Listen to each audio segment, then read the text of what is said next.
hands in the air, it's Dr. Drew, Dr. Drew. mixing sodas with the beer, it's Dr. Drew, Dr. Drew. so why don't everybody cheer it? Dr. Drew, Dr. Drew. This is the one right here. Throw your hands in the air, it's Dr. Drew, Dr. Drew. mixing sodas with the beer, it's Dr. Drew, Dr. so Drew. why don't everybody cheer it? Dr. Drew, Dr. Drew. This is the one right here. You got What is y'all? Your social media platform artist and the host of the great YouTube channel. I'm your host, Dr. Do here, everyone. How are we on this wonderful Tuesday morning? Not Tuesday, Wednesday morning right here, everyone. Today's video, I want to talk to you guys about this video.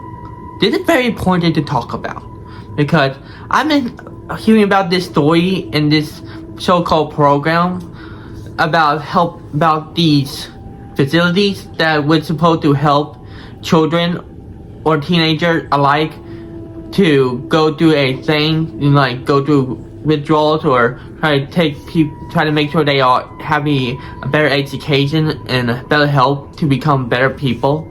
I wanted to talk to you guys about the troubled teen industry that with the industry or programs are not what they are claimed to be at all.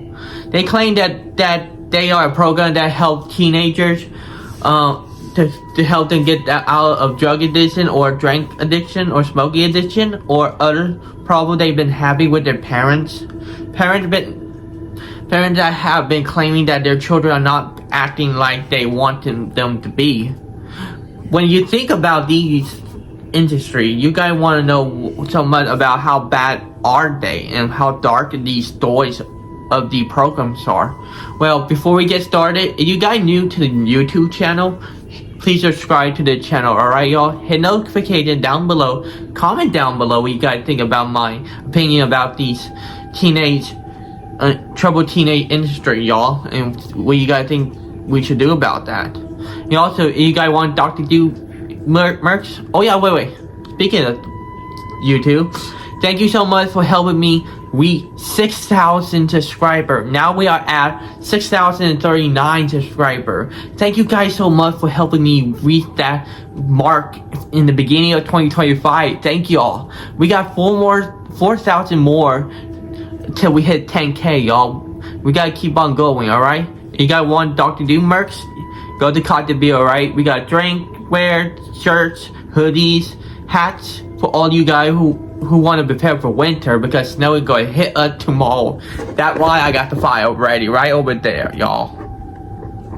And also, you guys know what you guys need? Well, you guys need some hydration or energy to keep you guys going through work, through gym, or to school. That's why Dr. Do recommend y'all get a Dr. Do hydration or energy for you guys, alright? So that way you can go through the day work right there, y'all, to give you enough hydration, energy, go through everything, alright, y'all? So let's get this party started, alright, y'all? Alright, let's talk about how it all began with the so-called troubled teenage programs.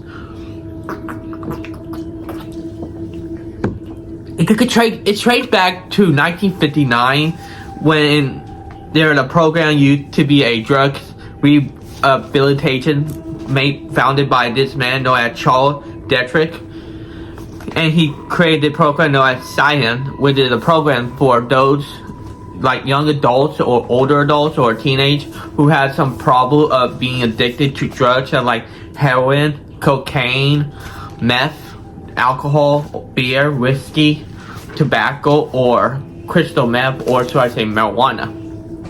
The drug rehabilitation facility were meant to help people who withdraw from these things, but however, in reality, they're not really helping them. They just make it this worse on them by using forced therapy, like force the person who's been doing drugs stop doing it by either hurting them.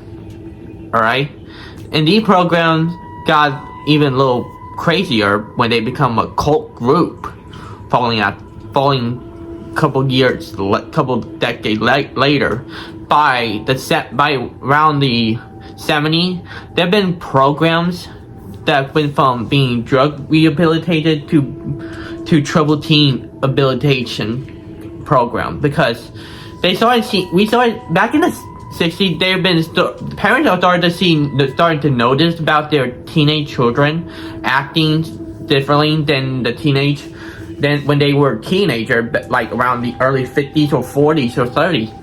They're noticing that all their children are starting to change, because there's been like cultural change at that time around the 60s by seeing their children doing drugs, marijuana, all kind of stuff that with teenagers not supposed to be doing all that stuff. And so by the 70s, the troubled teen program began to pop up everywhere in the whole entire United States. And parents thought these programs would help their children get out of the stuff they were been doing all their lives, including also trying to make their teenage children act more of their age, their maturity, all that stuff.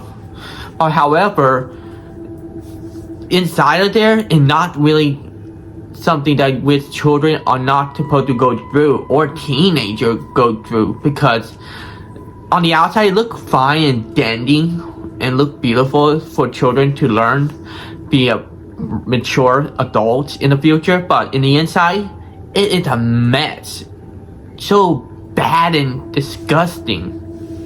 All right, these facilities do not hold the cleanliness or the standards for which a program like a school supposed to be. All right, it's not a good place for children to go there. Parents should teach their children themselves, not having a program to teach teenagers to act like adults, because teenagers are still kids. They still act like kids. Teenagers are going through a phase, like puberty phase as well, where they started to be a little more rebellious to their parents when they get older. Alright, you will see that in their teenage year until they reach maturity, like around 18 and 21 years old. Alright, I felt that parents should have waited at that age when their children start acting like rebellious, or in their teenage years, because they don't know they did that as well. And so they decided to go to the program, the troubled teen industry programs, ask them to teach their children to be mature adults, which these program will be like, sure, don't worry about it. We will make sure that he is healthy, fine, and ready for this world. But however, once your children is taken there, there's no turning back on there. You see, I've been seeing stories about children being victims of the program, and the parents that paid these programs that are putting their children in these programs. This is terrible to learn about these things. People don't know about these programs still to this day. They still believe that this program is still helping the teenagers, but they're not at all, because of whether they're under care. And the people need to know about what staff they are hired and stuff. All right, so back to it. One of the biggest stories I heard about is this program known as the Worldwide Association of Specificity Program. It's a program which I heard about in 2 documentary series. One on Netflix, which is a series that got me to learning about this program and the history of what the victims or former students of the program went through. Especially this association was founded by Robert Lichfield. Alright, he's the one who created the Worldwide Association of Specificity Programs.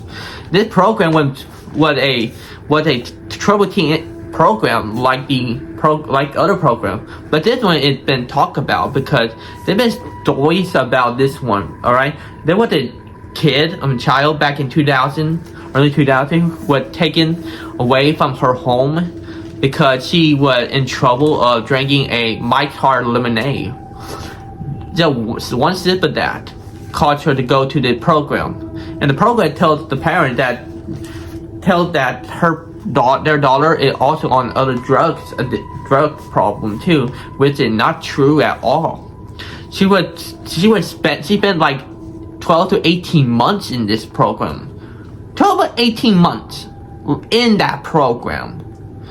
And what she talked about is that once you go in there, and no, it wasn't beautiful, it wasn't clean at all. It also staff check on you. You know, there was a report of a male staff check on a female student. I'm like, why you send a male staff to check thoroughly on a girl? Why not a girl staff to do that? That is not a good idea to send a male one to do. You know, there've been a lot of talks, been story about the programs like that. There've been programs that were out of America, like the one in Costa Rica, one in Jamaica, one in Czech Republic.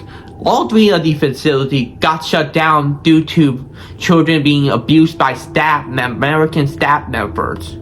Yeah, they thought that program could be helpful in other countries, but no, they shut it down because of the abuse. Really? I'm like, yeah, you think that European people or the other nations thought you gotta go get away from abusing children in those nations? Well, look what happened right there.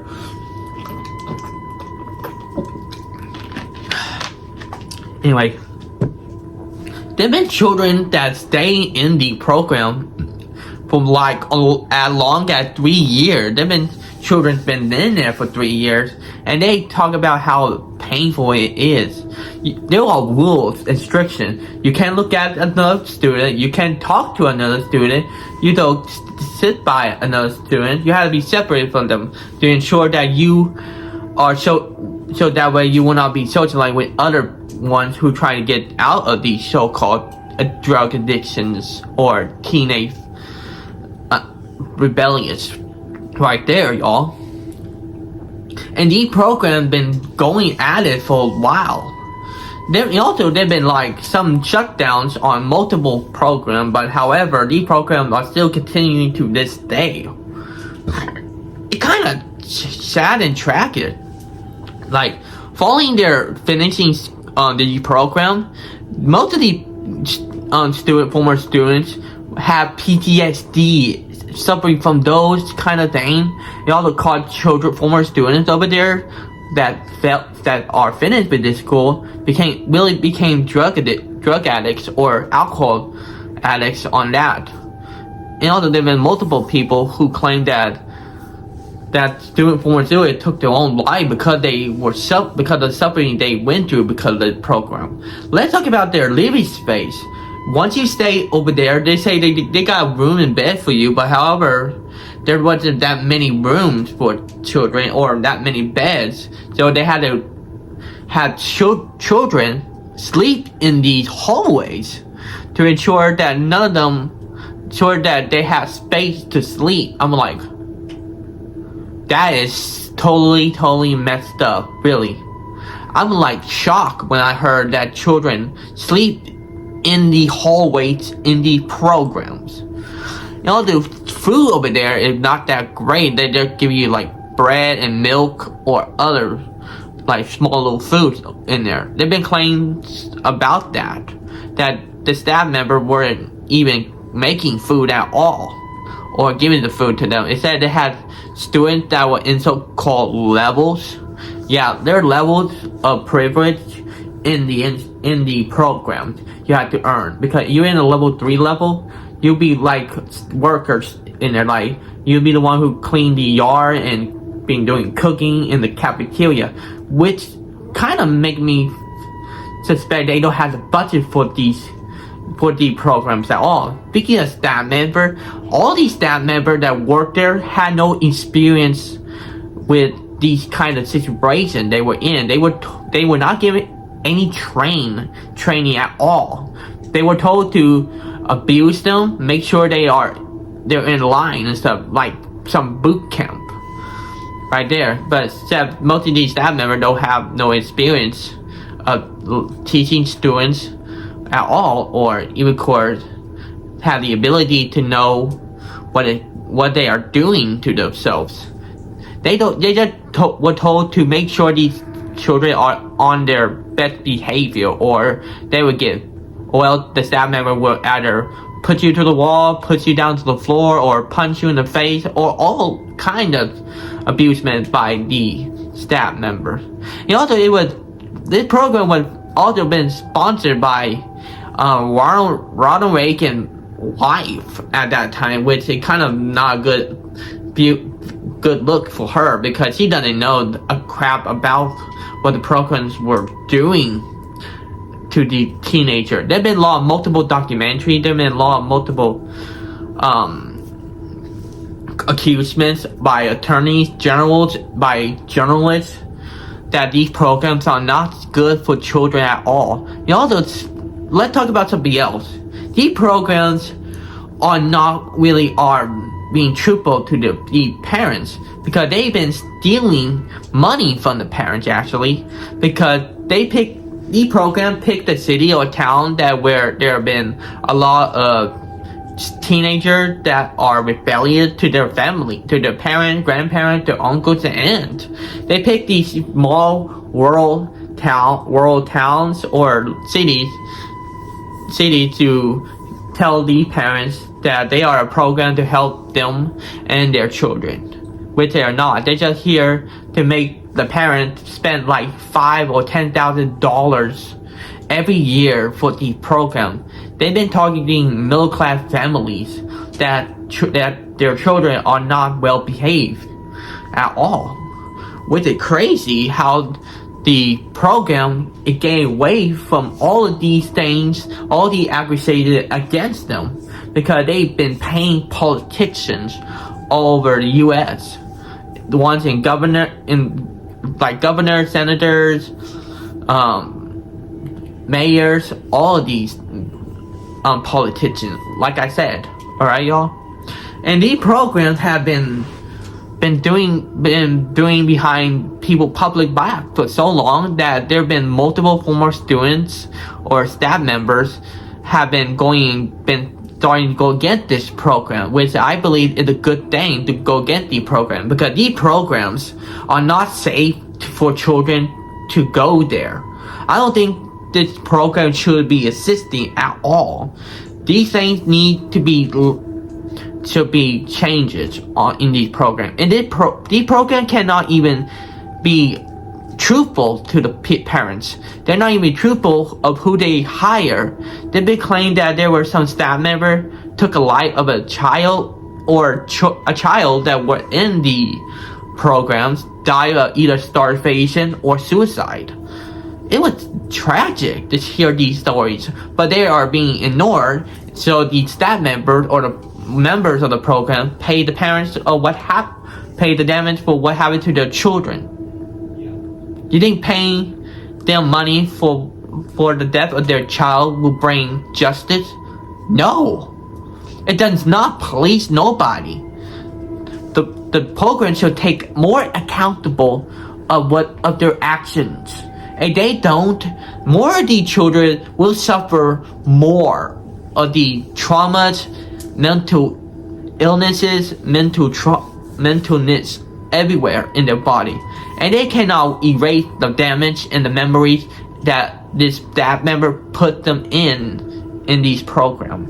This is one of the reasons why parents should be more careful and raise their children properly and help them go through the teenage phase once and for all. If I have a kid, I would teach my child proper way to be a good adult in the future. I want my child to know I want to be with her, with their lives. I want them to know I truly love them. if am a dad, I would have a daughter. I'd rather have a daughter than a son because I always like to be a good father all my life. So this is the video I want you guys to know. These programs are not a good place for your children to go. These staff members will never treat your children equally like other students at all. So there you have it. This is the start story of these programs. Alright, y'all? I hope y'all have a great day. I'll see you guys next time on my next video. Be sure to get ready for snow, alright, y'all? And also, please subscribe to the channel. Hit notification down below. Comment down below what you guys think about my story right here, y'all. I hope y'all have a great day. And I'll see you guys next time. Alright, y'all?